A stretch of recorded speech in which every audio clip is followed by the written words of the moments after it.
What's up, Brittany Army? This is BryceAllen13 here once again, bringing to another reaction video. And this one is Let's Talk Family-Friendly YouTuber.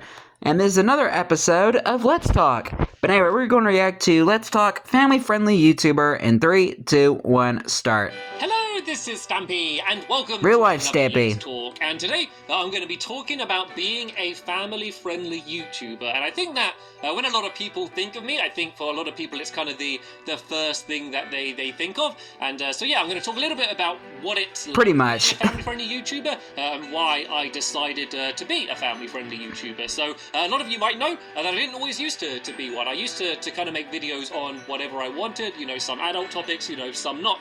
Basically, I used to not think about the people watching the videos. You know, I just made videos for the fun of making them, and, you know, I didn't really give a second thought to who was actually watching them. And as it happened, not many people were watching them anyway, so it never really seemed like a big deal. You know, I never was worried about being careful about what I did or what I said. Makes sense. When I started doing Minecraft videos and I started getting a bigger audience, and I also noticed that my audience was a lot younger than I expected it to be. Because you've got to remember, back when, before Minecraft came out on consoles, it really wasn't considered a children's game at all. It was really considered, you know, kind of a hardcore, you know, indie gamers game. You know, it was very not kind of kid-friendly at all, you know. At that I mean, it's a game for everybody. Came out on consoles is, I think, when, you know, it reached that wider audience, you know, which just so happened to be when I started making videos. So yeah, I soon noticed that a lot of children were watching, and as soon as I noticed that, I did like an immediate switch. And I've had like people come up to me and saying like, that was very clever, you know, making,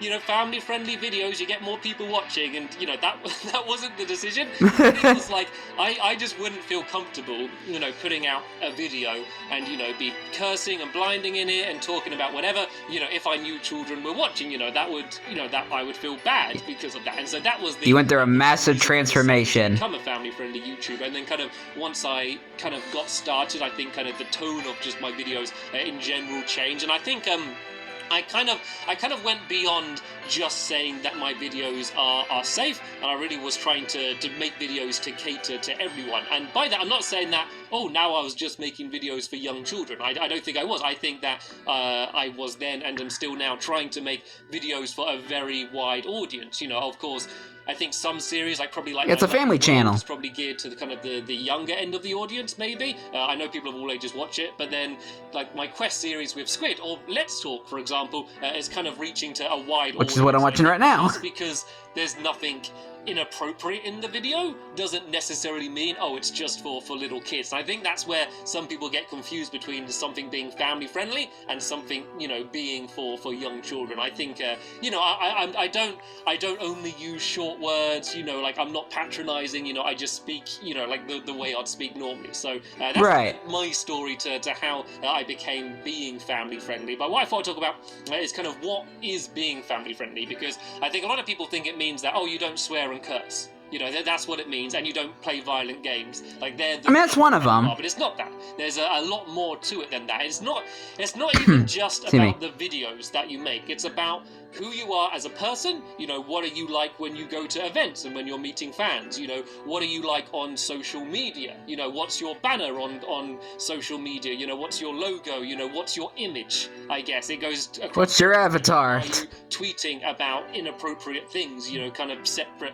to your videos. It really is everything. I guess you kind of have to consider yourself more of a role model if you're making family-friendly content, because, you know, if you're playing a game in a video and you keep losing and then you're just getting angry and then, you know, you start cheating, or I don't know, like you deal with situations badly or inappropriately, like even if you're not using any bad language, you know, it's still kind of setting a the cheating part, by the way. So I think being truly family-friendly, you know, goes beyond saying, right, here's the tick box of things that I'm not doing. And of course, for a gaming YouTuber, one of the most important things is kind of what games are you playing? You know, are you playing, you know, child-appropriate games? You know, there are some YouTubers who might deem themselves as being child-friendly, you know, but they're playing, you know, adult games. And, you know, and if you're playing, I don't know, like GTA and Call of Duty or like Happy Wheels or something, like it doesn't I used to play Happy Wheels a lot. It doesn't That matter was fun. the content of the video or what you say in the video. Even if you just have Is that game still in the available? title and the thumbnail,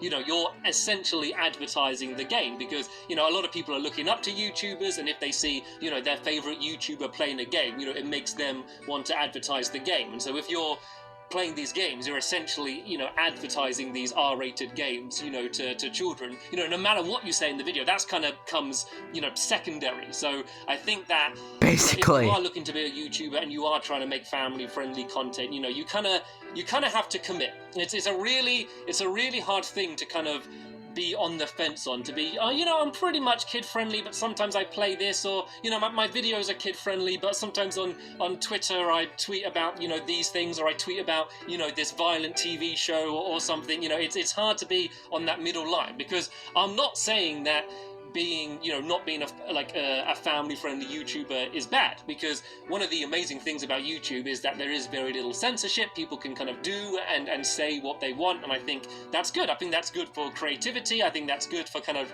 the world as a whole, because, television is quite like, I'm trying to think of a good way to say it. It's quite tight, I guess. There's lots of layers you've got to go through before something gets broadcast. There's lots of censorship, and I think a lot of the messages, contracts. But on YouTube, anyone can, grab their phone, record a video, and upload it, and then everyone can see it. And because of that, people are talking about whatever they want. And so, I'm not saying that people should be censored more. I'm just saying that, if you're advertising yourself as a family-friendly YouTuber, you have to commit to being that, and you can't be almost one but doing other bad things. But then, the other side of the spectrum is the people that have no interest in making family-friendly content, and they want to make, adult videos for adults, which is also fine. But the problem is a YouTuber could set out to make videos for adults, and they could be violent, they could be vulgar, they can have whatever they want in them, they're allowed to do what they want.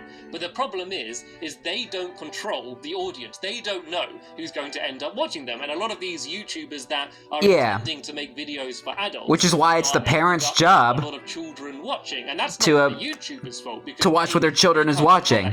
As I said, they shouldn't be censored. They should be allowed to do, whatever they want on YouTube within reason. Yeah. You can't really blame the parents. It's easy to say, oh, well, the parents should control what children watch, but that's, that. I mean, that's the problem these days. Parents can't watch 24/7. Children can go around friends' house. If the content's there and people want to see it, they're going to be able to see it. So it's kind of like this. It's kind of like this moral grey area where it's kind of like, can the YouTube accept that they know kids are going to be watching? They're making videos for adults, but in the back of their head, they know that they have a large audience of children, and it's how long ago was this video? That, can they live with that, basically? That's kind of the that was before point, and I decided that I couldn't. That was before YouTube went. There were a lot of changes. Even just a few children watching, I know that I want to be sending a good message, and I guess it's up to the YouTubers themselves to decide exactly what it is that they what they want to do. And it's an interesting topic, and it's going to be interesting to see in the future how things develop, and is there going to be more censorship. Obviously there's YouTube Kids that has come out, which is supposed to be all child safe content on that platform, but I'm noticing that most YouTubers don't use the parental block feature. If there's a video which isn't child friendly, a lot of people are kind of just leaving it open. Is that right? Is that wrong? And I'm not saying whether anything's right or anything's wrong. That's why parents have to watch their children. YouTube my way, and everyone else can do YouTube, whatever way they want to do. But I think it is an interesting topic to start a conversation about. So you've heard what I thought. I'd love to hear what you have to say. So of course, feel free to leave comments down below, and let me know what you think on the topic. And if you're a YouTuber as well, I'd love to hear what you think as well, because you're probably a little bit more involved in this if you're a YouTuber as well. But sadly, that is the end of more of a content creator. There should be another one coming up, and I'm okay with it. Of course, remember to leave suggestions for anything else in particular you'd like me to talk about. But for now, and I thank you for watching, and I'll see you later. Bye. Goodbye, Stampy. But yeah, Stampy does have a point though, because it's like, well, of course, this is an older video. This is before the whole apocalypse happened. So, and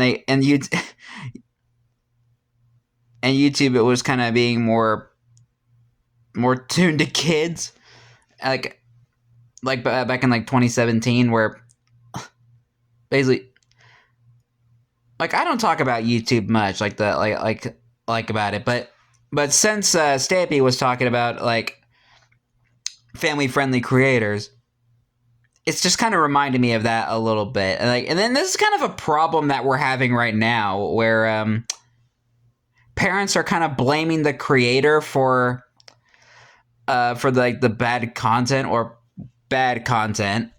like put onto these channels, putting on their channels, when in reality, it's the parents' job to be looking after their child, so they know what they know. So that way, they know what their child is watching. Like that's the parents' job. Like, to monitor what your kid is watching on the internet.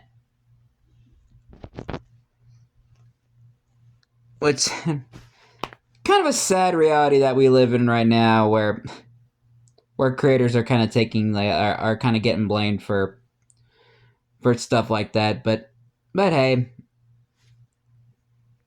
it is how it is, I guess. And also, let's see. Oh shoot, I was gonna say something now. Yeah.